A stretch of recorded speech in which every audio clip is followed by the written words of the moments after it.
mbokki téléspectateurs yéen ñi taamu seen première chaîne de télévision privée au Sénégal et la deuxième chaîne de télévision culturelle du Sénégal salaamaaleykum tey nag seen émission célébrité en ligne moo leen di gunge pour rafraîchir leen wàññi leen coono yi indil leen l'essentiel de l'actualité de célébrité en ligne célébrité en ligne nag tey ku muy dalal yaakaar naa ni kooku kenn dootu ko présenté tey ci Sénégal su ma nee ndaanaan la ñëpp ñu ne ma dëgg la su ma nee ku am jom la ñëpp ñu ne ma dëgg la su ma nee ku am fulla la ñëpp ñu ne ma dëgg la ki may dalal tey nag kenn dootu ko présenté ci scène culturelle u Sénégal def na ay jéegoom bi mu jógee ci Fallou Dieng jaar ci Souleymane Faye jógee fa jaar ci Fanta Mbacké Kouyaté Fanta Mbacké yóbbu ko dans la sous-région beneen daanaanu artiste nekk fii ci Sénégal jëli ji ko indiwaat ko fii kooku mooy kan kooku mooy la voix suave la pertinente l'élégance l'expérience qui a séduit les Sénégalais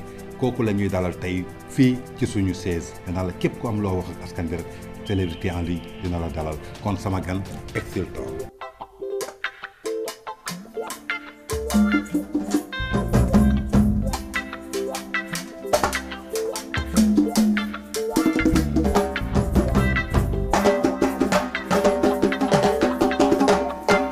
téléspectateur u 2STV ni ma leen ko waxee woon léegi kii mooy suñu gan muy Ndeye Fatou Tine alias Titi Titi nuyu naa la ma bàyyi la nga nuyoog téléspectateur de la 2STV. di am mbégte ak contentement tey bokk ci ki nga xamante man may ubbi émission bi mu nekk nag mbégte trop ginnaaw bi ma sante yàlla nag julli ci unité bi sant samay ñaari waajur di sant sama famille yëpp di nuyu aussi toute ma famille samay doom sama jëkkër bàyyuma kenn staff beeg ñëpp nuyu naa ñëpp di nuyu aussi ñi nga xam ne ñoo ñu seetaan à travers la 2S. ginnaaw bi nga nuyoog téléspectateur de la 2STV Titi da nga jógee ci événement bu mag événement boobu nag mu doon le 17 août marqué agenda culturel sénégalais marqué tey say empreinte fii encore ci musique sénégalaise Titi balaa ñuy def dara balaa grand théâtre boobu am na loo xamante ni foog ñu ànd ak yow doxantu dem seetaan yi ko dellu soit si plateau bi tàmbali waxtaan.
waaw mbokki téléspectateurs yi gis ngeen élément boobu ñu seetaan Titi tey su ma la newoon nga commentel ma élément boobu parce que gis nañ la nga toog am ñaari xale yu jigéen yu taxaw à côté mën nañu xam foofu fan la fi nga nekkoon noonu fan la. waaw léegi loolu da ngay gis ne dañ ñëwoon jël ma sama kër loolu sama kër la woon ma nekkoon ci préparation yi après aussi ma àndandoo ak ñoom ci lañ dem Grand Théâtre. kon ñoo ko déggandoo. Titi gis nañu benn photo comme ne nga sa kër la. ñi gis ci Serigne Saliou. jàkkaarloog maam Abdoul Aziz Sy Dabakh. lu tax choix ñaari photo yooyu nga monté ko def ko sa kër. waaw boobu daf may jox souvenir ci Grand Théâtre deuxième fois bi ñu mujj woon def boobu la ma fans Mifa Titi bi nekk Dakar offriroon ma ko donc mu nekk lu nga xamante man sama bopp sax dama ko rafetlu ndax maam Saliou ak maam Abdoul Aziz Sy Dabakh Malick vraiment nekk ay kilifa yoo xam ne dañuy taataan ci ñoom. donc bi ñu ma remettre nag cadeau boobu loolu moo tax ma denc ko sama kër mu nekk tamit mbégte ci man. Titi dañu gis nga way maam Saliou. nga way Dabakh. sa fan sa yëkkati photo maam Saliou ak Dabakh yónnee la ko. coïncidence la wala lan la. waaw mbégte rek lañ ci am rek parce que fan si tamit léeg-léeg xam nga fi ñuy gisee yow doo ko mën a xam te comme ni nga ko waxee rek gis nañu ne muy nekk kilifa diine yëpp vraiment ñu boole leen ñu nekk benn. donc ñoom it suñu jëlee loolu def ko mu nekk benn aussi man dama siy kontaan loolu moo tax. tey ñaari kilifa yooyu duñu fa jógee dañ fay taxawaat tey ku ne maam Saliou xam na ni bi mu ñëwee ci jamonoom jeunesse bi la delloo si waat. ku ne maam Abdou fu dëkk bi yëngoo su waxee ñëpp nopp. tey ñaar ñooñu tey yow ban jàngat nga am ci ñoom ak ban gis-gis benn message boo may lancer ci ñoom ci benn minute. xanaa rek xëy na liñ teel a dem la ñuy ñaan yàlla waaye ñooñu baaxoon nañ ci dëkk bi ndax li tax baaxoon nañ ci dëkk bi mooy dañ daan éduquer dañu daan teg ci yoon seeni kàddu amoon na solo que muy Sénégal que muy àdduna bi xanaa li ñu teel a dem rek la ñuy jooy waaye vraiment nekk nañu ñu nga xamante ne bi ñu nekkoon Sénégal sa xel day dal donte ay xale la ñu woon sax mais da ngay gis ne dëkk bi amoon na benn dal bu fi nekkoon bu nga xamante ni vraiment ku ci nekk di nga ko doon yëg ci sa xol. donc c'est très important ñu mel noonu suñu borom bàyyi leen suñu kanam vraiment mbégte laa ci am di leen ñaanal yàlla nag taas ci seen barke yokk seen leer. amiin Titi toujours dañuy ñëwaat ci élément bi. bi ñuy seetaan élément bi léegi gis nañu ñaari xale yu jigéen yi kenn ki wékkoon benn sac à dos keneen ki gàddu benn sac ci suuf. keneen ki gàddu valise ñu gis Titi taxaw ci bunt bi tàllal ñaari loxoom ñi ko daan faral di gis ci arène làmb ji. waaw mbir su ñuy dem stade. noonu lañ doon génnee Titi loolu tey soo ñu ci doon nettaliwaat nu muy mel da nga mel noonu ko waroon dem làmb ja quoi kan nga doon bëreel. non du dem làmb ja waaye nag xam nga fii dañ fa fekk lu nga xamante ne c'est très important sooy génn da ngay dénk sa borom da ngay dénk sa bopp suñu borom soo dellu si waatee tamit santat yàlla ci lim la may nga duggaat sa biir kër du dëgg waaw loolu rek laa def dama def ndox rek. daal di ñaan yàlla mi nga xamante ne man ku wax xam-xam ne mooy sama yaakaari tey ak ëllëg loolu rek laa def moo waral nga gis taxaw ñaan boobu ma def vraiment. de kon Titi ñi ngi lay seetlu encore bi ngay jógee sa buntu kër bay ñëw Grand Théâtre ci oto bi yaa ngi ak sa téléphone di wax. waaw gisuñu stress ci yow. tu étais zen. est-ce que dafa am ku la déewoon ni Grand Théâtre fees na. wala Titi naturellement noonu la mel parce que da nga nekkoon zen quoi da nga amoon confiance on voyait quand même ce sourire gis ni benn Titi boo xamante ni relax la ñëwee dugg biir Grand Théâtre ubbi sa logem dugg la première des choses lu mu njëkk a constaté maanaam jël loxoom teg ko ci contact lumière bi. ndax dañ la déewoon Grand Théâtre fees na wala Titi noonu lu mooy nature am. non xam nga nag man yàlla dafa def mooy li ma la wax rek man moom ay stress moom du ma dox ci loolu vraiment. ndax man sama àdduna sama life ku ma xam sama waxu démb mooy sama waxu tey man dama wax toujours rek yàlla baax na ndax doomi aadama ak aw bi moomuloo sa bopp xam nga bi ma njëkkee woon def Grand Théâtre ñu bëri fooguñu woon ni mu mel du dëgg suñu borom suturaal ñu ci may ñu ci lim ñu ci may deuxième fois bi tamit mu may ñu ci lim ci war a may kon it troisième bi man am naa yaakaar ne suñu borom dinañu mayaat loolu moo tax te man yàlla dafa def tamit sama liggéey daal duma ci dox ak stress. kooku moom dama koy wax ndax pour man dama jàpp lu am ci sama liggéey yàlla la lu ci amul it yàlla la ba nga xam ne man du ma ko yenu daal du ma ko yenu vraiment mënuma dem nekk tamit nit bu nga xam ne damay yenu ay affaire non man samay mbir dama koy dund naturellement dara du ma stress dara mënuma jaaxal ndax man lu dikk rek dama naan noonu la ko yàlla bëggee loolu moo tax. kon ñoo ko déggandoo li dikk dafay jàpp ni que noonu la ko suñu borom bi bëggee. Titi ki la doon dawalal kan la. waaw ki doon dawal sama jarbaat la. ah sa jarbaat la. ah sama jarbaat la parce que dañuy gis ne artistes yi souvent seen nit bu ñu am confiance ku ñu wóolu trop moo leen di jógee. ah d'accord. beneen bi ci man topp nag ñi ma àndal ñëpp moom sama staff bu ndaw la vraiment. parce que léegi xam nga am staff bu mag am staff bu nga xam ne mi ngi ci beneen side bi mais ne di nga wut nag beneen staff bu nga xam ne da nga koy dolli ci sa bopp. ma ne Titi. waaw bi nga egsee Grand Théâtre bi oto bi taxawee. ki taxawoon sol costume bi ubbil la bunt bi kooku mooy kan. bare na ñu koy gis pour Titi taxaw sécurité la bokk. ma ne mais est da ngeen yàgg. waaw yàgg nañu nag maa ngi koy nuyu de passage lu bari kooku sama xarit la sama kilifa la dañoo yàgg ma ak moom. te gis nañu balaa ngay wàcc am na lu mu la dee. ba pare waaw taxaw ngeen tuuti loolu wax ci la bokk. kon je crois que loolu moo doon élément bi ñu doon suivre mu du amoon samedi passé au Grand Théâtre mooy ni ma leen ko waxee muy le 17 août. muy date boo xamante ni tey yaakaar naa ni date bu la mës a marqué ci àdduna date boobu bokk na ci.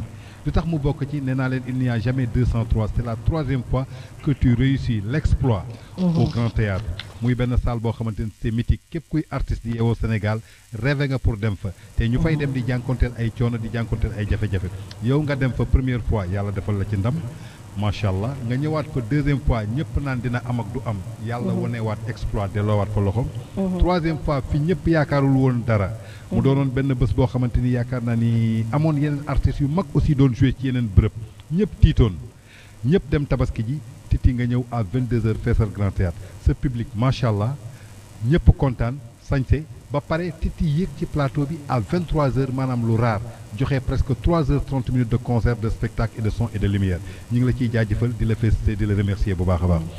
du ñu def dara nag lu dul commencer suñu émission nee naa leen nag célébrité en ligne la su ngeen déggee célébrité en ligne maanaam képp koo xamante ni ñemee nga fauteuil bi rek ñëwal nga toog wax ak askan bi. dañu am ay questions fast track suñu président de la République Macky Sall moo woote fast track nee na lépp gaaw pour Sénégal développer lépp. suqaliku moo tax émission bi sax dañ koy def fast track Titi suñu question numéro 1 mën nañu xam Titi fu mu juddoo. waaw man Dakar laa juddoo HLM. Titi kon yaa ngi juddoo Dakaru HLM. waaw Titi def nga ay études scolaires. waaw. ban classe nga yam. man maa ngi bàyyee nag CM2 primaire. Titi mën nga toog. waaw toog de mën naa ko. lan mooy sa plat préféré. ah man na neex rek. luy na neex. ah togg bi togg moom xam nga plat yi dañu bari mais bu ci neex rek mën naa ci gis sama bopp. déedéet Titi ceebu jën am na mbaxal am na domada am na suppu kanja am na yaasa am na saka am na. déedéet ci benn boo xamante na neex rek. na neex rek non di nga ñu wax sa plat préféré. parce que ki la bëgg a invité tamit préparé la ko ceeb daal neex na ma ceeb ñaari ci nga xam nga choix yi dafay bari parfois. ba nga xam ne aussi daal waaw mooy loolu plat yëpp neex na ma loolu moo tax. Titi mën nañu xam lan mooy sa couleur préférée couleur bi nga gën a taamu.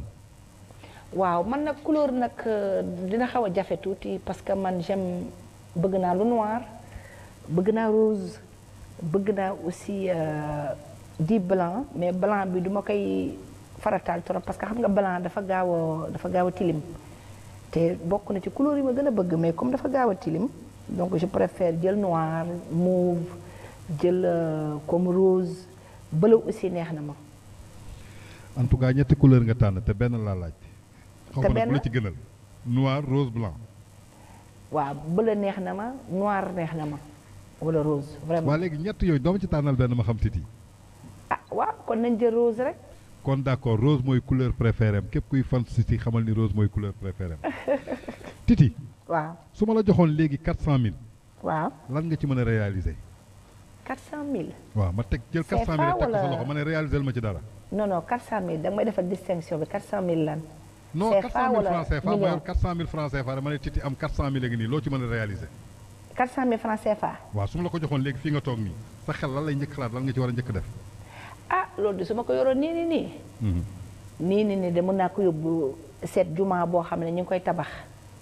ma participer ci dem seet tamit taalibe yi ma participer ci ak ñoom ci loolu. kon ba tey baax na Titi tey directeur u SDE maanaam directeur u SONES. su la woowoon laaj la conseil ne Titi naka laa mën a def lan nga may conseiller ba nga xamante ni coupure ndox yi dina wàññeeku ci dëkk bi loo koy conseiller. ah waaw xanaa nekk bu def effort ba coupure dootu amati nag parce que ndox xam nga dafa nekk loo xamante moom dund ni nit moo ànd du dëgg donc su mënoon def daal le tout bi nga xamante ne bii daal coupure moom dina fi mën a ñàkk sax mooy gën parce que tamit ndox ñëpp ñoo koy soxla hôpitaux yi dañuy soxla ndox jumaa yi dañuy soxla ndox nit ñi dañuy soxla ndox donc kon manque d'eau toujours da nga gis bu amee rek loolu dafay xaw a doon problème daal dafay xaw a doon problème. Titi di nga seetaan sport. ah. di nga seetaan sport. waaw sport waaw dinaa koy seetaan nag. lan mooy sa sport préféré ban nga gën a bëgg. waaw man làmb neex na ma de. làmb. waaw làmb neex na ma trop. Titi Macky Sall muy président de la République du Sénégal. est-ce que am na droit jël ay vacances dem noppalu ji wala amul droit jël vacances. ci sa xalaat. loolu nag moom bu ma sañoon moom ma tëb. ba tey nangul nañ la ko. Titi ban marque oto nga yor. maa ngi ci oto rek. ban marque nga yor. maa ngi ci oto xam nga Ford BM Peugeot Range Rover Evoque. non maa ngi ci oto daal maa ngi ci oto. waaw ban marque nga yor jamono ji. je préfère ne pas. nangul nañ la ko. Titi soo paree musique. lan mooy sa distraction soo defee sa musique dem studio def sa lépp woy sa pare. nga moom sa bopp lan mooy sa distraction. waaw xanaa déglu musique nekk en famille kafre waxtaan ak mes proches loolu aussi bokk na ci sama activité su fekkete nekkuma ci scène musicale bi vraiment man loolu may gën a nekk sama activité. ak tamit xool sama bopp lu ma war a def ma nekk ci di ko liggéey xool samay tenue yu ma war a sol bu fekkee am naa programme samedi ba ak yooyu daal ci yooyu laay gën a nekk. d'accord Titi mën nañu xam kan mooy sa premier fan. sama premier fan. waaw. ah man nag sama premier fan dëgg comme ni ma ko waxee woon xam nga dama nekkoon ci famille bi nga xam ne ñoom dama daan fekk ñu teg musique différentes sonorités tey xam nga ma màgg ci loolu. ñëpp lañ daan teg waaye da ngay gis nag suñu kër ñun toujours dañ daan faral di wax ne ah ñun de diw mi la ñu bëgg diw lii diw nangam ku mel ne Phil Collins Charles Navour ñooñu bokk nañu ci ñi marqué sama life mais nag li tax man tey ma bëgg musique ne ah war naa opté pour def musique kooku Youssou Ndour la. kon nañ ko jàpp Youssou Ndour mooy premier fan sam. waaw Titi ban année nga njëkk am téléphone portable. ban année. loolu nag dinaa ko xaw a fàtte tuuti parce que man foog naa téléphone bi mu génnee est-ce que bokkuma tamit ci ñi ko njëkk a am. ban marque la woon. fàtte naa de. Nokia 3310 Sony Ericsson. yooyu doo koy fàtte. fàtte naa loolu. ah comme fàtte nga ko mën nañ la ko nangul. waaw. Titi ministre de la culture nu mu tudd. waaw ministre de la culture nag Abdoulaye Diop la. kan la remplacé ki fi nekkoon moom moo remplacé Abdou Latif Coulibaly. kon loolu moo doon question fast track Titi moo doon suñu première partie émission. jamono ji nag dama sonn xaaral ma yéeg ci kaw xool sama doom yi ndax tëdd nañ ndax sànq ba léegi ñu ngi ci téléphone bi. mais balaa may dem. dama bëgg nga xool sa càmmoñ fi nga toog noonu sa càmmoñ. waaw am na benn vase bu fa nekk. dama bëgg nga ubbi ko. soo ko ubbee am na ay choix yu fa nekk. nga choisiral ma fa benn. mooy à ma gauche ah. voilà. yëngalal tànnal benn.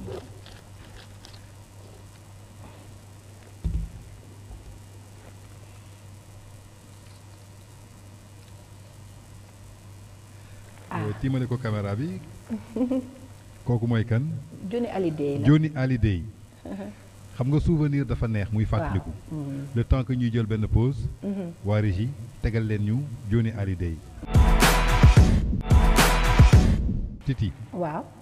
dama bëgg a laaj ndax da nga am xam-xam wala surdoué nga comment ça fait-il que nga ñëw rek choisir Johnny Hallyday au mari te yow ñu gis am woy boo xamante ne da nga ko woy ci au mari tey soo ma doon commenter wax ma ci clip bi nga seetaan ci Johnny Hallyday loo may ah mun na am coïncidence la de parce que dama yëkkati rek turam moo génn aussi. clip bi yow tey soo ko doon commenter loo ciy wax.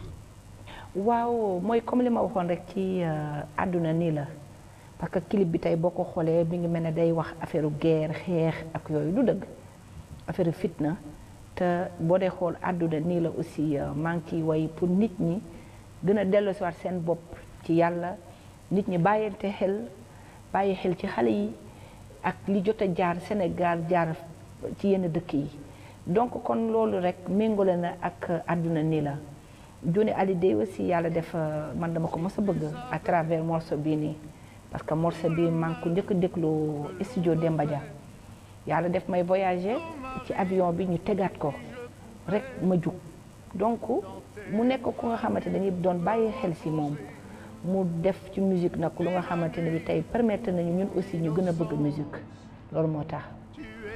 kon ñoo ko déggandoo muy Johnny Hallyday mu doon suñu souvenir tey ci célébrité en ligne comme ni may wax émission la boo xamante ni c'est pour divertir c'est pour donner de l'importance c'est pour donner la bonne information maanaam émission la boo xamante ni ku nekk dañu bëgg nga gis sa bopp tey am na ñoo xamante ni fi ñu toog seen yaram daw na fàttaliku nañu Johnny Hallyday donc lii mooy bitu émission bi Titi toujours ñu ngi suñu émission célébrité en ligne léegi nag dañuy dem dans les choses sérieuses tey Titi su ma la doon laaj sa jaar-jaar ci Fallou Dieng Souleymane Faye Fanta Mbacké Kouyaté ba mu la fay jëlee di la yóbbu Guinée ba Youssou Ndour di la jëleewaat Guinée di la indi Sénégal ak sa 4 albums yi nga génn mën nañu xam temps boobu yëpp ñaata la durée Titi ñaata temps nga def ci musique ci durée musicale bi. ma ne ñaata temps nga def ci musique. waaw moom laa lay wax.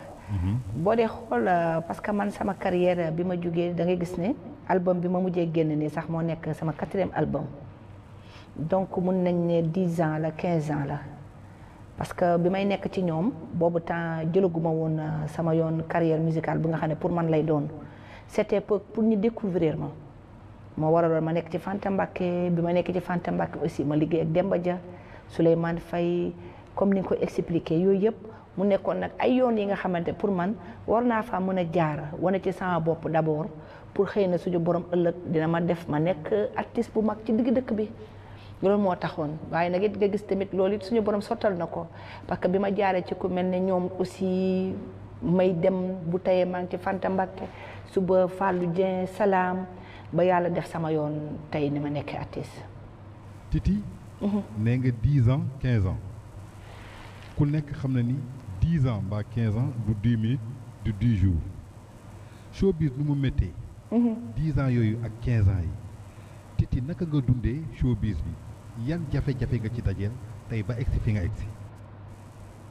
waaw xam nga nag showbiz bi moom comme ni ñu koy waxee rek ñëpp xam nañu c'est pas facile yow loo mën a bëgg dans la vie rek jàppal que ne yombul c'est pas facile waaye man li ma gëm rek mooy fighting da ngay ñafe ba am li nga bëgg te man dama dëgër bopp ci benn domaine man dama dëgër bopp man mënu ko laay bañ wala du ko xam man yàlla bindee na ma loolu boo ma ko waxee damay taxaw damay fighting wala ne yàlla rek moo fi ne donc ba nga xam ne donc bi ma nekkee xale ma xam ne man mii dama bëgg musique ma xam ne man mii musique dafa nekk ci sama deret ma ne donc pourquoi pas du ma jóg taxaw ndax comme yàlla ñëpp la fi nekkal te it ñëpp lay jàppale yàlla jàppale ma ci ba fi ma yegsi waaye xam nga tey boo fi nekkee bëgg a taataan li metti doo dem ndax dans la vie sax ci boppam nit ku nekk yow sa dundin rek dina am lu metti te lu metti nag ak dundu doomu aadama ak awa bi ñoo ànd man loolu moo tax parfois bu mettee sax du ma ko gis ndax dama koy doolee sant yàlla naan ndox rek taxaw am courage ak ngëm-ngëm gi rek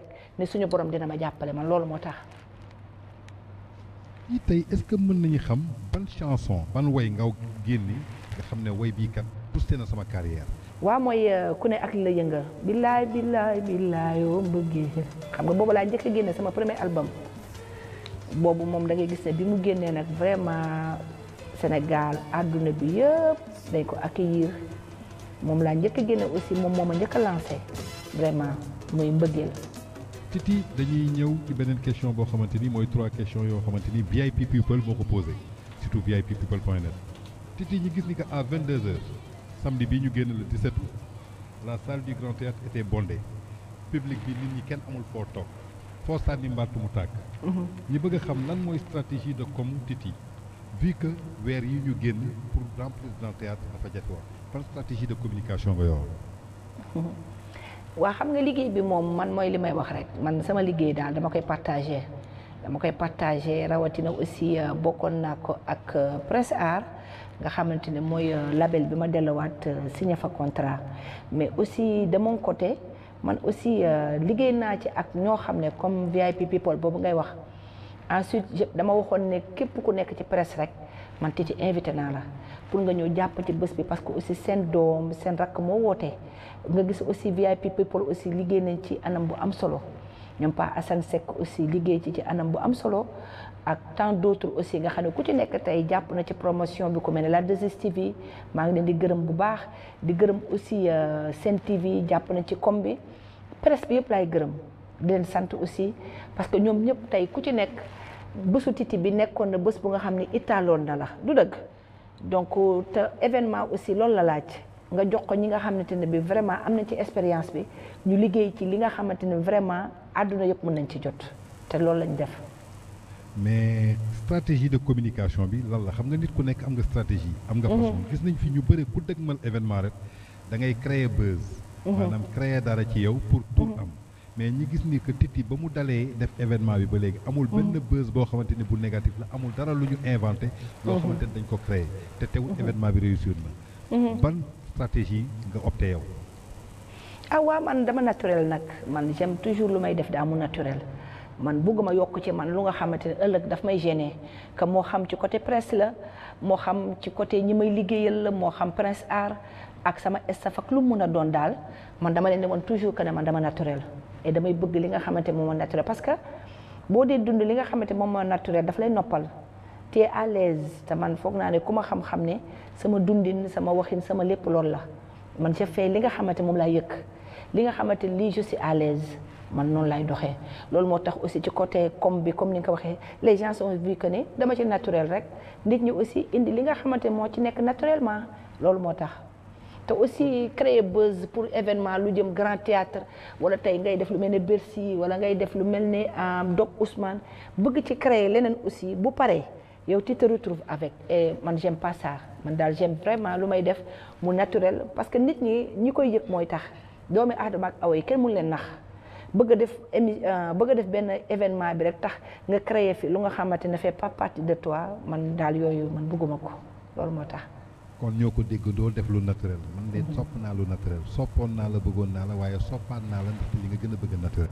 Titi toujours dañuy avancer suñuy question gis nañu Grand Théâtre bii nga génn def nga 3h30 de concert ñu remarqué fa artiste bu mel ni Daba Sey ku mel ni Baye Demba ku mel ni Soda Bousso gisuñu fa yeneen artistes yoo xamante ni ñi ngi liggéey ci label bi nga nekk muy Prince Art mën nañu xam lan mooy particularité Titi ci ay événement lan mooy sa particularité ci say événement waaw bi comme ni nga ko gisee gis nga Daba Sey gis nga aussi yenn artistes yi mais bi ak Prince Art dañ ma proposé woon ne ma comme dañu génne album bu bees pourquoi pas duñu ko tëggal nit ñi gën a dégg album bi nit ñi gën a xam album bi contenu bi lan la woon ak it comme Titi aussi mosul def spectacle comme ni nga ko waxee def ay 20 morceaux wala 19 morceaux wala 18 sur la scène donc kon nga gis ne bi yoon loolu la ñu gënoon a indi pour wane aussi que ne mën nañ ko def moo waral da ngay gis ne sax côté artistes yi y'avait que Daba Sey seulement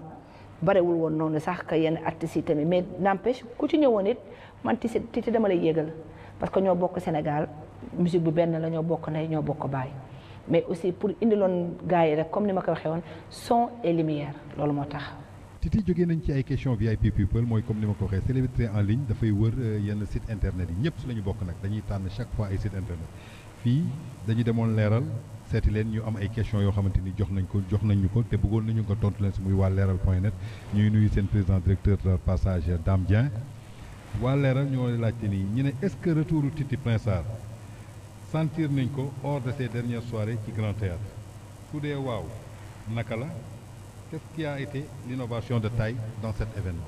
waaw dëgg la xam nga tamit dans la vie moom mooy li ma wax rek Tange nit moom bu ko yàlla mayee lenn li tamit ci lu mu mën a nekk rek il faut que loolu day feeñ te man bokk naa ci artistes yi nga xam ne tey suñu borom defal na ma lu nga xamante ne bi tey fu ma wootee doomu aadama ak awee dañuy bàyyi seen soxla bàyyi seen itte ñëw wuy si ma te foog naa ne loolu moo ci am solo que muy mag que muy ndaw dëgg la nag maa ngi liggéey ak label on ne disconvient pas parce que ñu bari gis dañ ne tout récemment delluwaat naa fa signé ak ñoom contrat donc li nga xam ne moom mooy pousser Titi pour carrière musicale am dafa des ci seen loxo ñoom parce que li war a def promotion Titi ba fu mu war a tëgg nit ñi yëg ko kooku ñoom ñoo war a chargé wu ci communication boobu ñoom ñoo war a def promotion boobu foog naa ne tamit nit ñi gis nañu ne ñi ngi koy def donc kon sant yàlla mu nekk label bu nga xamante ne nag pour le moment foofu laay liggéey parce que dama nekk en contrat ak ñoom donc ñoom comme ni ñuy defalee seen yeneen artistes yi promotion ba àddina yëpp xam ko donc it man Titi loolu laa leen di ñaan ñu gën may defal promotion pour fu ñu mën di yëngu rek nit ñi xam ko te j'ai vu que ne nit ñi gis nañ ne def nañ ko ak événement bi ñu amoon Grand Théâtre foog naa ne loolu moo ci am solo. toujours ñu ngi ci ay question leeral nee nañu gis nañu événement yoo mës a def Grand Théâtre yëpp dafa am réussite est-ce que léegi jamono jii mën nañu gis Titi ci ay soirée yoo xamante ni ci yeneen milieu la hormis Grand Théâtre ndaxte nee nañu Titi à part ay événement wala mu génnee album doo gis muy tëgg ay soirée waa leeral ñooy laajte question boobu. waaw loolu war na mën a nekk mooy li ma la wax rek xam nga aussi label Prince Art aussi comme ñoom ñoo yor sortie Titi yi ñoom ñoo yor tout ce qui est demande tey ku ñëwoon bëgg benn événement ci Titi aussi ñoom dinañ la ko oyofalal jox la ko donc kon da ngay gis ne ñoom ñoo war a mën a teg comme boobu teg li nga xamante moom mooy liggéey boobu def nañu Grand Théâtre après li ci des aussi ñoom it ñu teg ko pour la promotion de l'album ak promotion seen artiste aussi du dëgg donc ba nga xam ne man ci domaine boobu awma ci inquiétude xam naa ne lépp li ci war pour ñu génne ko teg ko bu fekkee Titi dafa war a dem Méridien su fekkee Titi war na mën a dem Paris wala beneen site foog naa ne ñëpp dinañ ko jot te boobu baa ñoom it mën nañ ci liggéey ma ak ñoom. ba tey ñu ngi ci question leeral yi nee nañu Titi dañu remarqué chaque fois soo génnee album ba pare da ngay disparaître. sa public dootu la mën a gis kan pour ñu am say nouvelle day jafe lan mooy empêcher Titi di jokkoo ak ay fansam ci réseaux sociaux yi lu mel ni ay Facebook lu mel ni ay Snap lu mel ni ay Instagram. non Snap bi maa ngi ci Instagram bi aussi maa ngi ci mais nag Facebook comme ni nga ko waxee Facebook non parce que Facebook man def naa page Face mais c'est typiquement rek sama liggéey. du dëgg et aussi les gens ont vu que ne depuis ci clip bu Nindi bi tamit ñu ngi may gis ci Snap yi ñu ngi may gis ci Instagram yi comme ni nga ko waxee ñu ngi may gis aussi ci WhatsApp yi loolu moom vraiment effacé wu ma ci. Titi. ku la bëgg a jot ci Instagram lan mooy sa Instagram. man sama Instagram ku dugg fi mu ne nii ci Titi Sénégal l'officiel. di nga gis samay données foofu di nga mën a jokkoo ak man. kon ku soxla Titi demal ci Titi Sénégal officiel. l'officiel waaw. ku la bëgg a gis ci Snap nu muy def pour gis la. même chose aussi. ku ko bëgg a gis ci promotion bi passé nañ ko foofu Sénégal officiel. maanaam mi ngi ci Instagram mi ngi ci Snap. mi ngi ci WhatsApp. toujours Titi ñi ngi ci question leeral yi ñi ngi laajte est-ce que ci avenir bi mën nañu gis Titi assurer carrière musicale am ci beneen label. ah waaw xam nga bitigu mbagg boo gis tamit magasin moo nekk ci xolam. dafa des tey ci ñi may liggéeyal man bu fekkente ne li ma soxla ci sama liggéey ñoom ñi ngi ma koy jox mun naa fa kon ne toog waaye tamit bu fekkee dama dem ba gis te tamit liggéey bi ñuy liggéey it ñoom gisuñ ci seen bopp man gisuma ci sama bopp it boobaa it ñu xool nu ñuy def rek bu boobaa itam man bu fekkee ber sama daara ci lay gën a gis sama bopp su ma amee les moyens ma def ko parce que man xam nga awma les moyens tey pour war a ñëw taxaw Prince Art ne man damay quitter Prince Art non j'ai pas les moyens awma ko parce que tamit nit it il faut dire la vérité parce que booy ber sa daara aussi na fekk tu as les moyens man moyens yooyu awma ko waaye nag maa ngi sant yàlla mais nag ànd moom ak taxat di ko it yàlla la neex rek tey ji même bu fekkoon te dama yoroon usine xaalis tey it bëgg a tey ber sama daara te suñu borom dogalu ko duma ko def mënoon naa ñëw bañ a am dërëm suñu borom ne damay ber sama daara kon it moom mii def may ber sama daara mun na ma ko yoral kon it day nekk nit sa bëgg-bëgg rek nga yor du dëgg te nii foog naa ne tamit comme ñi ngi liggéey baa ngi rafet envisager gu ma genre yu mel noonu ndax man xam nga du ma waraatee du ma toog ba mu yàgg jékki-jékki ne nit ki de neexuma na dem ma dem du ma genre nit yooyu man toujours damay jàppee nit selon lu ndaw li nga ma téye man noonu lay téye nit ma màggal loolu nag jëmmal loolu wan ko àdduna yëpp man noonu lay téye nit donc du nekk ci sama xel wala nekk ci samay bëgg-bëgg ne ëllëg de Prince Art de déedéet man du ma waraate du ma war nit. Titi suñu jógee ci leeral dañuy dem seeti suñu confrère yu Dakar Buzz di nuyu wàlle seen patron de passage Amadou Sy di ko jaale wàlle rakku xalif général wu Médina Dakar Médina Gounass bi mi ngi génnee àdduna fële ca Màkk di kilifa tamit ci kër gi tey yaakaar naa ni waa 2STV yëpp am dëj ñi leen koy jaal di ko jaal El Hadj Ndiaye di ko jaal Marème Ndiaye waa Dakar Buzz ñooy laajte ñu ne Titi est-ce que mën nañu gis benn duo entre Titi ak Queen Biz wala Viviane. ah liggéey bi de moom li mu laaj bari na vraiment parce que liggéey bi dafa large tey su may def dara soxla ci benn voix féminine pourquoi pas boobu tamit ñu xool jéego yi nu ñu koy defee ba liggéey ci ak ñoom loolu rek la parce que ñoom aussi c'est des sœurs à moi ñoo bokk métier bi te li ñuy def rafet na vraiment.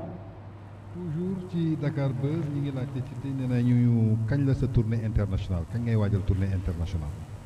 waaw loolu nag mi ngi ci loxo Prince Art loolu moom mi ngi ci loxo Prince Art xam naa bés bu paree rek dinañ ko fësal ñu mën a xam kañ lay doon.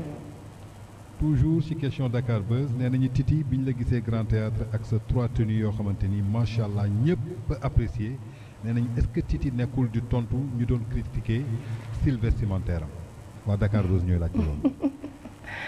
xam nga nit critiquer solo Titi yee critique man yooyu doxuma ci loolu li ma am laay sol li ma amul aw ma ko waaye jàpp naa ni it dàquñu ma solo yére yi may solit ñaanuma ko luyewuma ko te loolu moo am solo dans la vie nga gis nag li la jàpp nga sol ko nga dem ak te man noonu laay def su ma gisee ne daal lii jàpp na ma dinaa ko solo su ma jàppul it ma xam ne jàpp ma parce que bu dul dara doomi aadama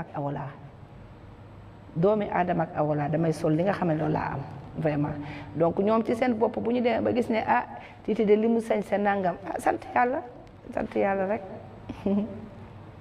maa koy relancé du Dakar Buzz Titi gis nañu Grand Théâtre bi nga génne macha allah bi nga xëyee dëkk bi yëpp doon commentaire Titi lu mu sañse ce choix habillement bi foo ko choisir parce que ça fait rare très élégante sa maquillage barewul lépp nickel sa coiffure macha allah choix bi kan la yow la ñan ñoo la ci gunge. waaw stage comme ni ma la wax rek xam nga ñëpp gis nañ ne 5 ans yu mujj yi nii Titi dafa jël solo boppam parce que bu njëkk bi may njëkk a ñëw sur la scène musicale je faisais la promotion de pas mal de stylistes wala tailleur wala nangam tey yàlla def na nag seen liggéey ñoom dox na ñu ngi ci gis seen bopp waaye foog naa ne maturité la ñu wax donc maturité boobu nag bu ma toogee gis li ma neex ma ne lii laa bëgg suñu borom jàppale ma ci ma wut ko jël teg noonu rek laa def ci Grand Théâtre bi seet ak ñoo xamante ne dañuy jaay ay tenues ku ci mel ne Amina day jaay ay tenues ku ci mel ne am na benn kii bu nekk en Canada dañuy jaay ay tenues y a pas mal de kii yoo xam ne tey ku bëgg solu rek boo duggee ci yenn affaire yi di nga mën a am li la neex nga sol ko yére olof bi aussi de passage maa ngi ci nuyu wala Xaadim Kase moom moo ma solal parce que léeg-léeg su ma soxlaa yenn yére olof yi moom moo ma koy ñawal xam ne moom it dafa yàgg ak man bu dul loolu aussi prêt à porter bi comme ni nga ko waxee damay gis foo xamante ni vraiment mën nañ ma jaay ñu jaay ma wala Amina ma gis mën na ma jaay mu jaay ma wala umbaliko bu indee bagage parfois ma gis loo xam ne moom it dina ma neex ci moom ma ne ko man lii laa bëgg mu jaay ma man sol dem noonu laay def damay varier fi may jëndee yére.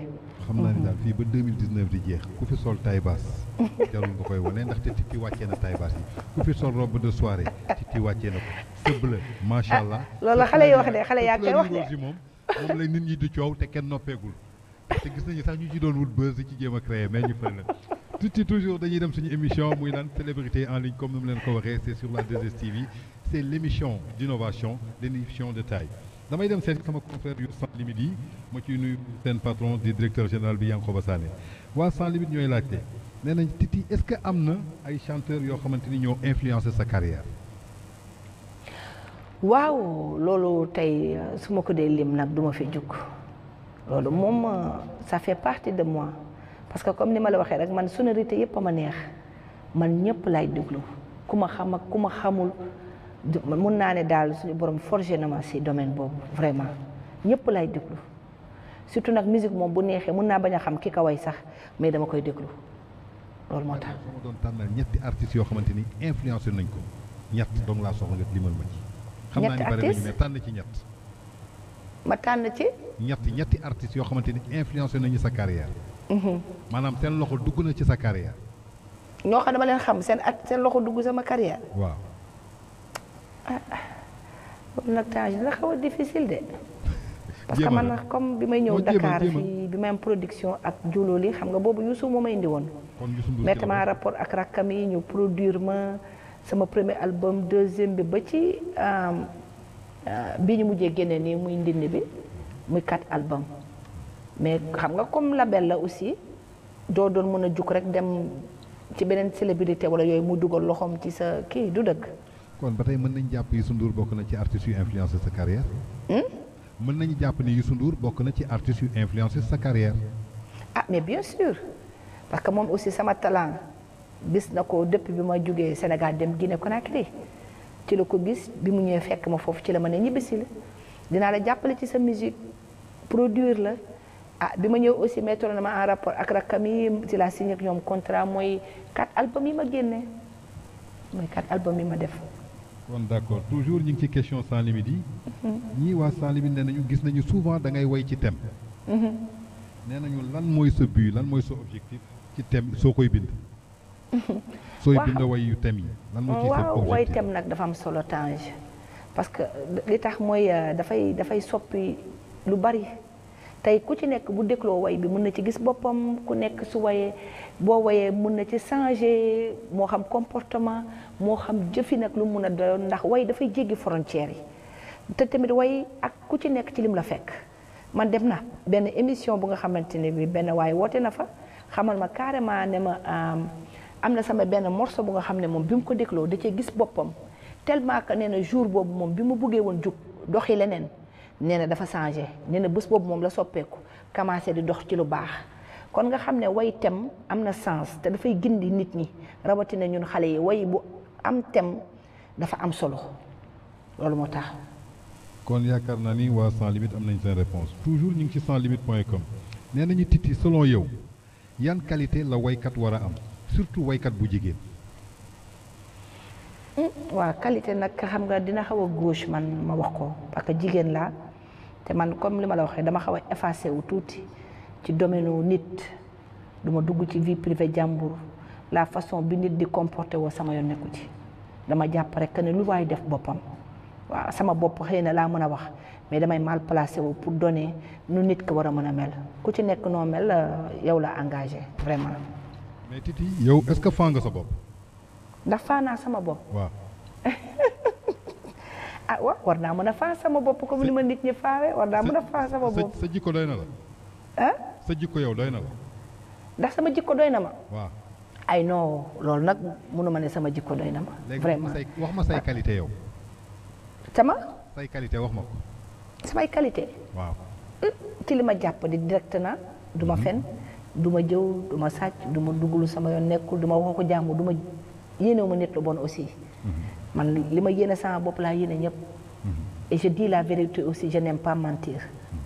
lu mu metti metti metti je te dis la vérité su ma yàlla boole woon ak yow aussi nga am défaut bokk naa ci ñi nga xamante ne damay taxaw wax la ko de face. après boo may mere nga mere ma après bu la neexee nga ne moom dafa sañ wax wala dëggam dafa sañ d'accord naa mais du ma ànd ak yow ci tricherie bugguma koy tricher bu tayee nga indi facette bi suba nga ñëw ak man d'autres facettes je n'aime pas. man je préfère su fekkee dama la xamee ci side bëla qu'on continue ci bëla boobu ne change jamais mais nag xam nga léegi c'est pas facile aussi ak ni àddina bi mel léegi nit ñi léegi demeetu fa noonu du dëgg moo tax ba nga xam ne man sama bopp rek laa mën a kii mais daal y a beaucoup de choses que man je n'aime pas man duma fen lu sama yoon nekku ma ci dañu ma kumpa vie privée jàmbur aussi sama yoon nekku ci bu ma sañoon su ma yeewoo damay dégg rek ñëpp di nekk ci jàmm ma yéene ñëpp jàmm ñëpp di happy ñëpp di bien man daal loolu mooy sama dundin. gis nga qualité yooyu nga lim ci yow. te ngay waykat bu jigéen. te gëm naa ni Sénégal koo nee Titi mu ne la gongo. koo nee Titi mu ne la dëgg. soo demee ci tubaab yi nga leen kii ñu ne c'est vrai. kon Titi yaakaar naa ni conseil yi joxe nga ko tey waykat bu jigéen qualité yi nekk ci yow moom la war a jël. réponse bi laa bëggoon am. ah yàlla baax na waaye xam nga yàlla mooy bind mun nañ jàpp que nit ñoom ñëpp noonu la ñu mel ndax man sama waxu démb mooy sama waxu tey du ma yëkkati sama loxo ne maa fi gën du ma yëkkati sama loxo ne man a naw kon damay juum yow mii doon yow suñu borom moo koy fësal moo koy wan nit ñi ñu distingué la mën na la nii nga mel ndax lu ko may mën nga def erreur te nul n'est parfait te ñun ñëpp ay doomi aadama ak awa lañu ñëpp mën nañ def erreur man mii sax mën naa ko def parce que doomi aadama ak awa rek laa donc kon noonu laa jàppee ñëpp te jàpp naa nit ñëpp noonu la ñu mel pour man lu waay def sax njuumte la rek loolu moo tax. toujours ñu ngi ci question sans limite yi Titi tey ñeenti album yi nga génnee sans limite nee na soo ci doon garder ñaar yan lay doon. bu ma ci doon garder ñaar. waaw soo ci doon jël ñaar yoon da nga koy garder. waaw loolu nag dina ma métti dina doy waar de ndax benn boo dindee am na lu mu def loolu dina xaw a doy waar tuuti ak man. loolu duma ko mën de. ñeenti album nga génne tey ñun la. ñeenti album laa génne mais su ma doon denc ñaar joxe ñaar duma ko mën. mais doo garder amoo droit garder ñeenti yi. de damay bañ ba tëdd ci suuf ndax laaj ma li tax. boo dindi rek dafay am li tax. loolu moo tax man boobu moom duma d'accord. kon waa sans limite Titi nee na du d'accord. duma d'accord loolu voilà. léegi tey newaat nañu la sans limite mooy ñëwaat. nee nañu ban mooy sa album préféré parmi yi nga génnee yëpp. parmi yi ma génne yëpp man nag yi ma génne yëpp gis naa ci sama bopp yëpp neex na ma parce que yëpp it bind naa ko yëpp it maa ko woy kon dina xaw a doy waar man dama jàpp rek ne yëpp a ma neex loolu moo tax.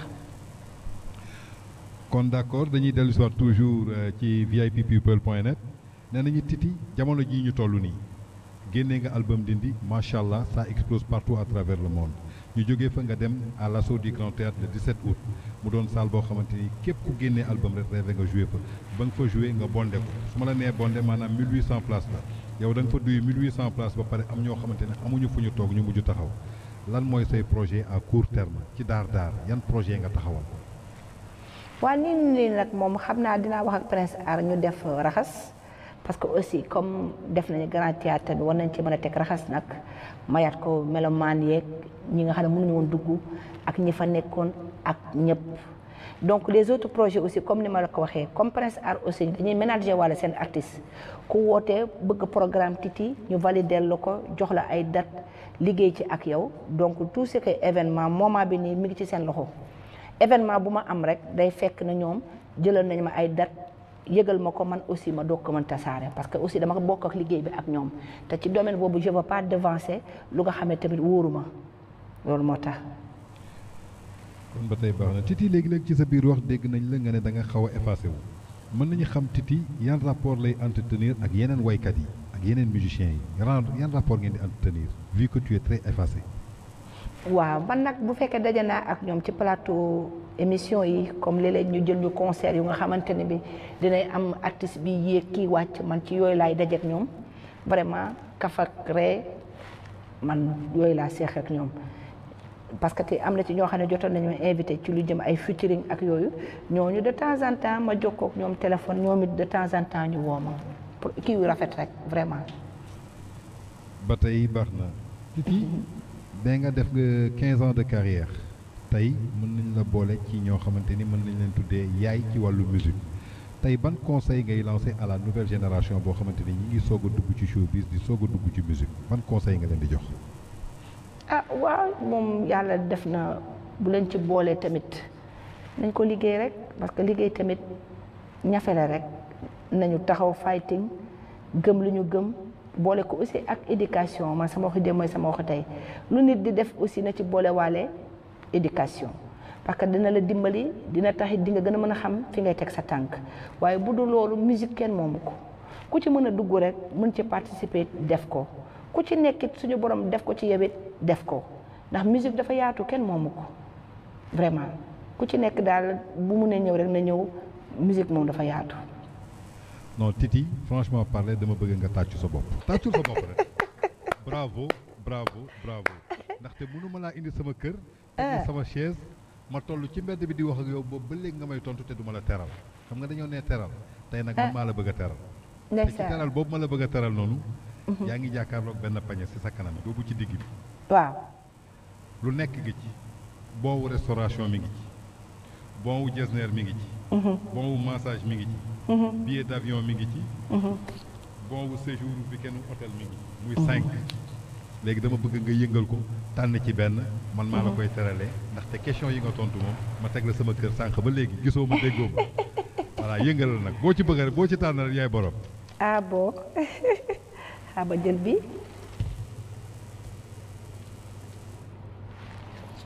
ubbil ñu xool.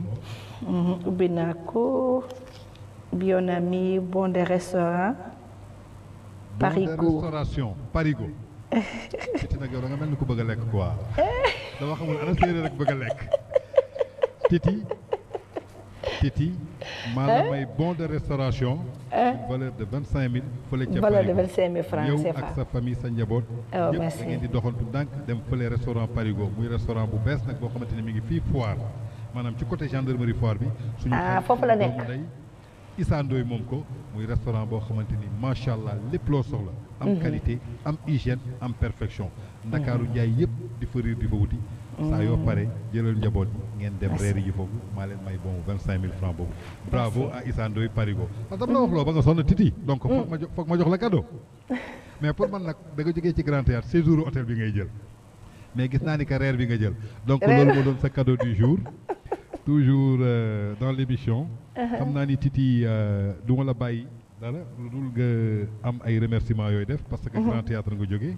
waaw ba nga jógee Grand Théâtre xam naa ni am na ñu la jàppale ndaxte yomb nga loué salle ak ni mu méttee fay ay taxes fay impôt fay lépp li nga sañte li nga sol te xam na ñu bëri jëndatuñu billet donc am na ñu bëri ñoo xamante ni jàpp nañu ci bés bi d'accord donc rafet na tey nga toog ci plateau ku ci nekk nga ne ko jaajëf jaajëf waaw vraiment waaw loolu nag dina bari waaye xam naa dama koy briefing rek ndax xam nga comme ni ma la waxee du ñu mën a tudd ñëpp waaye ñi nga xamante ne jotoon nañ def vraiment déplacement dérangement ñëw ndax bés bi waa Hollande ñi ngi fi woon ñoom Fifi Ba waa kii Amsterdam aussi ñoom Acha Sow vraiment waa Gambia ñoom Ndeye Silla tamit ñëwoon nañu ñoom Niass Koumba Abdallah ñëwoon nañu jóge Banjul invité d'honneur cette année dama defoon la Guinée Conakry defoon aussi son excellence le président Macky Sall ak Marème Faye Sall defoon aussi son excellence le président Alpha Condé aussi on a vu que ni l'ambassadrice madame Kobalé defoon na déplacement ak dérangement ñoo vraiment représenté la Guinée Conakry ak ñeneen ñi nga xamante ne ñoom ñëpp ñu ngi fi woon mu nekk mbégte ba nga xamante ne bi comme ni may wax rek Sénégal laay gërëm Sénégal laay remercier parce que ba ma dee Titi ba léegi xeebuñu ma ci dara jëmmal nañ ma ital nañ ma dooleel nañ ma wan nañ ma fi ñu toll ci man donc loolu aussi duma def lu du gën a sant yàlla gën a fighting lay wax parce que mënoon nañu ne xale bii de wala ku jigéen kii de du ñu tàddal ci dara waaye wan nañu ma ne seen jigéen laa wan nañ ma ne ma seen rakk laa rawatina aussi liggéey naa ci ak Prince Art aussi maa ngi leen di nuyuwaale de passage di nuyuwaale les musiciens invités ak les musiciens bari bagage yëpp di ko tàmbalee ci Sadio nga xamante ne moom mooy chef d'orchestre ba ci suuf waa bari bagage yëpp maa ngi leen di gërëm di leen sant di remercier aussi les artistes invités yi nga xamante ne ku mel ne ñoom Mama Soda Mama Fall aussi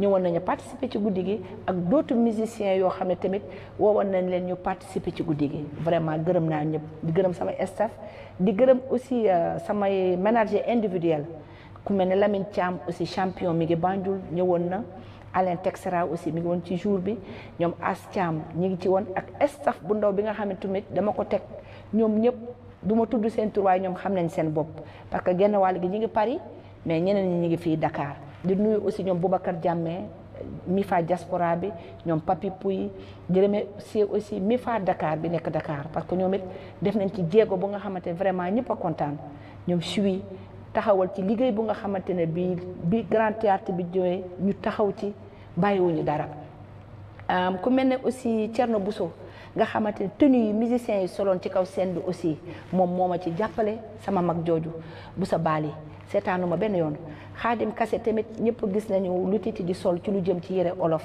daf ma koy ñawal ba mu mat ñoom Laliyaal ñoom Aïda nga xam ne aussi coiffure yi ñoom ñoo ma ci jàppale di nuyu wàlle aussi Pape et Camille nga xam ne ñoom it ñi ngi Londres depuis 3 mois léegi ñoom ñoo may jox cheveux yi nga xam ne moom lay sol moo xam bu gàtt moo xam bu gudd la maa ngi remercier vraiment Pape et Camille di remercier tamit comme ni ma la ko waxee rek la 2STV Sen TV ak TFM jàpp nañ tamit ci guddi gi di nuyu tamit marraine yi ñëwoon ci guddi gi yëpp ñëpp ndax su ma limee damay juum di nuyu aussi parrains yi yëpp di nuyuwaale Gaston Meng sama nijaay jooju xaali seetaanuma di nuyu tamit Mamadou Ngom ñaa jàppale na ma ci guddi gi di nuyu aussi monsieur Ismaïla aussi jàppale na ma ci guddi gi di nuyu aussi Sakarazak jàppale na ma ci guddi gi di nuyu waale aussi Ousmane Yara borom Watko jàppale na ma ci guddi gi vraiment waa Tamba aussi def déplacement ak dérangement ñoom El Hadj ñoom Ibrahima aussi maa ngi leen di nuyu de passage kontaan naa trop donc su ma limee comme damay juum je préfère daal ñu kii ko fa mais képp kuy marraine ñëwoon ci guddi gi man Titi maa ngi lay gërëm di la sant képp kuy parrain aussi même chose kontaan naa Sénégal yëpp a génn soutenir ma jàppale ngeen seen doom taxawu ngeen ma kontaan naa di remercier aussi ma famille rawatina aussi sama yaay nga xamante ne bii ba ñu ko dët ma léegi nii mag la waaye mun naa ne yenu na bés bi masa coona ndax it su ma sañoon du ma ko teg benn coona que muy moom mu ñoom tataan na fi jidda maire yi nga xamante vraiment sama jëmm jee tax ku nekk génn xale yu ndaw yi aussi même chose même les hôtesses aussi xam ne ñoo am seen initiative ñëw dooleel ma ci guddi gi kontaan naa ñi may defal maquillage aussi comme Lali Tamay la aussi nga xam ne moom moo may defal make-up yi depuis muy tamit xale bu nga xamante mën na liggéeyam mooy it maa ngi koy gërëm di ko sant di gërëm ñëpp ak képp koo xam ne daal jàppale woon nga ma ci guddi gi maa ngi lay gërëm di gërëm aussi Tange VIP people ak Pa Assane Seck nga xamante ne ñoom aussi ñoom ñoo yoroon communication Titi ci Grand Théâtre bi su ma limee daal damay juum mais que di wax banlieue bi Pikine Parcelles Thiaroye Guédiawaye Tëngéej ñëpp a ñëwoon HLM Médina Fass bàyyuma kenn ñëpp a ñëwoon jàppale ma ci bés bi kontaan naa merci. bi may commencé sànq maa ngi lay tooñ ma ne la bi ngay génn sa kër da nga ko def yëfu mbër yi yóbbu ci mikaay waaye ba ngay jeexal tamit yëfu mbër nga ko def yor sa liste nag maa ngi gërëm pourtant nag direct laa la jël dee Titi waaye nag comme ni nga ko waxee rek ku la jaajëfal rek su waxtu ba jotee nga ne ko jaajëfal xam nga li tax mais tàllal tuuti sa ñëpp képp ku jàpp ci bésu Titi xam nga de près ki jàpp de loin yëpp sax Titi mi ngi xam lay nga ki remercier jàpp di la sax jaajëfal di la naan jaaram def nga ko yëfu mbër de Titi waaye déedéet sax xam nga ñi jàpp sax am na ñoo xam ne sax bëgguñu sax ngay wax seen tur waaye dafay rafet su nit ñi defee déplacement ak dérangement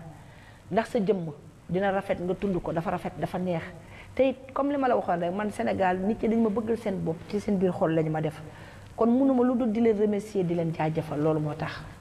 liste bi kay bi ma ko gisee dafa confirmer sama wax nee naa la bokk nga ci artistes yoo xamante ni suñ la tuddee ci Sénégal ñëpp ne gongo dëgg la Sénégalais yi ñoo la jël dugal leen seen biir xol.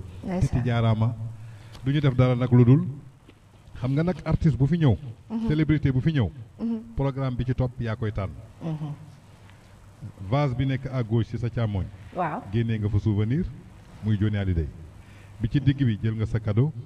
bi ci sa ndeyjoor muy à droite boobu nag moo am programme bi topp ci émission bi.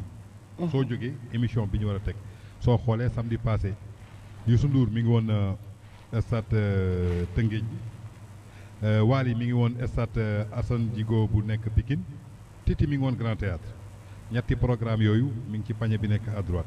léegi Titi yow yaay tànn soo jógee ban programme lay 2S di tegaat. dugalal sa loxo ci pañe droite bi nga tànn entre Titi Wally ak Youssou Ndour. xool Titi kan la ciy tànn. fii nag laay xoolee ndax da nga am xam-xam wala sëriñ nga ndaxte séeréer nga séeréer yi moom wax dëgg yàlla am na lu leen yàlla may fexe rek ba mu fi génnee Titi moom. waaw Titi moom bu ko fi génnee. oui. non defal naa non man gisuma dara de.